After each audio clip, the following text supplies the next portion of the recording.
because especially in a remote environment, it's harder to see people for how they actually are. You're not able to look around a room and see someone at their desk just looking stressed.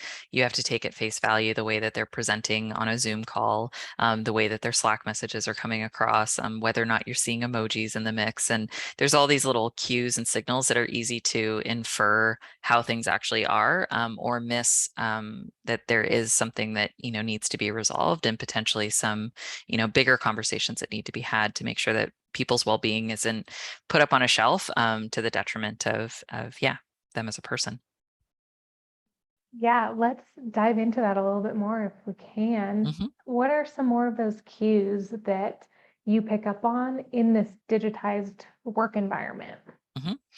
Yeah, I definitely have not everybody's up for this, but I'm in like almost all the channels on in our Slack, and that can be really overwhelming for some, but I find it really helpful to just kind of keep an eye and make sure that, things are going well from a project perspective, sure, but people are they sound okay in the way that they're communicating, and sounding okay isn't necessarily, tons of enthusiasm or going overboard responding to everything, but just starting to get a feel for how is this team operating. And we really encourage having those open conversations in Slack, that it's not the place to call people out and otherwise just DM each other, that it's a collaboration zone. It's a place where people can pick up and help out. And that written record in Slack is so pivotal.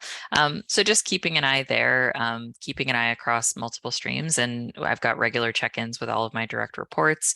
We've got meetings with different, managers to make sure that their reports are doing well. And we have a team planning function to do that load balancing as well, agnostic of a reporting relationship. We've got our people and culture manager who's available. And so you get all these mechanisms to kind of add up and sort of see, hey, how's so-and-so doing? Ooh, I know this person's having a hard time with this right now, or this person's struggling because, their pet is sick. And then everybody kind of being on the lookout for each other and finding ways to balance. So it comes down to me a little bit, just kind of keeping an eye and actively